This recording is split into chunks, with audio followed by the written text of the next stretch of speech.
2025லேருந்து 2026 வந்துடும். 2025ல ஏகப்பட்ட மெமரிஸ் இருந்தாலும் அந்த ஒரு பர்டிகுலர் நாள் December 31st அன்னைக்கு ஒரு செட் ஆஃப் பீப்புளுக்கு மட்டும் இந்த மெமரி கிடைச்சிருக்கும். ஸோ இந்த வாட்டி நியூ இயர் 2026 எங்கே செலிப்ரேட் பண்ணலான்னு ஏன் நம்ம ரேஸ் கோர்ஸ் ட்ரை பண்ணக்கூடாது? அங்கே வந்து எப்பவுமே வைப் பண்ணுறவங்கள வைப்னா இந்த சாட்டர்டே சண்டே வந்து ஃபுல் டிஸ்கோவோட வைப் பண்ணுவாங்க. ஸோ அப்போ நியூ இயருக்கு பயங்கரமாக பண்ணுவாங்க அப்படின்னு சொல்லி சரி ஓகே எனக்கு ஓகே எல்லாருக்கும் உனக்கு ஓகே எல்லாத்துக்குமே ஓகே ஆயிடுச்சு. அப்போ இன்னொரு நண்பர் ஒருத்தர் வந்து எது ரேஸ் கோர்ஸ்ல எல்லாம் ஒரு பிளானும் இல்லையா மாட்டா அங்கே கேன்சல் ஆக மாட்டா அப்படின்ட்டான். ஒன்றும் இல்லை உனக்கு வேணா எனக்கு வேணாம் அங்கே போவோம் வைப் இருந்தால் வைப் பண்ணுவோம் இல்லைன்னா நம்ம அப்படியே ரவுண்ட் அடிச்சுட்டு வந்துடலாம் அப்படின்னு சொல்லி போனால் உண்மையிலேயே பார்த்தீங்கன்னா வாக்கிங் போகிறோம் ஜாகிங் போகிறோம் வண்டியில் போயிட்டு தான் இருக்கோம். ஒரு வைப்புள்ள நார்மலாக இருக்குது. சரி என்ன பண்ணலாம் அப்படின்னு சொல்லி இன்னும் 2 மணி நேரம் வெயிட் பண்ணுவோம்.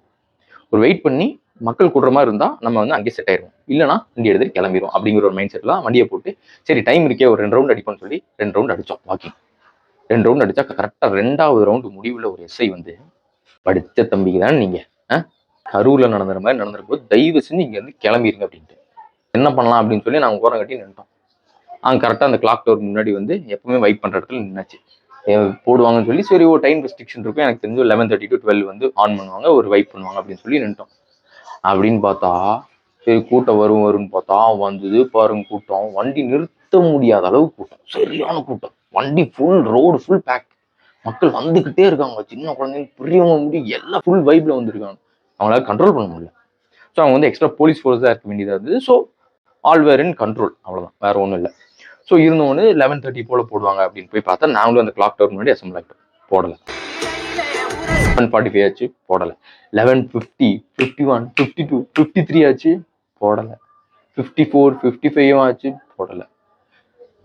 இன்னொரு 5 நிமிஷம் தான் இருக்கு. இன்னொரு 5 நிமிஷத்துக்கு முன்னாடி எனக்கு ஒரு 2 நிமிஷத்துக்கு முன்னாடி என் வாட்சில் 12 மணி ஆச்சு நான் ஹாப்பி நியூ இயர் கத்திட்டேன். அங்கே பக்கத்தில் ஒரு பொண்ணு கத்தலை இங்கே ஒரு அண்ணா கத்தலை ஏன் கத்தலை அவங்களுக்கு வேற டைமாக இருந்திருக்கு. ஏன்னா அவங்க ஃபோன்லேயோ வாட்ச்லையோ அந்த டைம் ஆகலை. அவங்க வந்து வெயிட் பண்ணுறாங்க ஏன்னா இவன் வேறு கத்திட்டு இருக்கான் அப்படின்னு சொல்லி என்ன பார்த்து இது பண்ணு.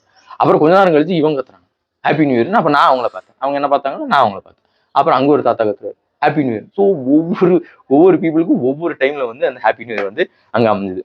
அந்த கிளாக் டவரில் வந்து எதுவுமே டிஸ்பிளே பண்ணல. நாங்கள் எதிர்பார்த்த மாதிரி எதுவுமே டிஸ்பிளே பண்ணல. அது ஒரு டிசப்பாயின்மெண்ட். இந்த ஒரு டிஃப்ரெண்ட் டைம் ஜோன்ஸில் வந்து நியூ இயர் செலிப்ரேட் பண்ண ஒவ்வொரு மக்களுக்கும் அது ஒரு செலிப்ரேஷன்.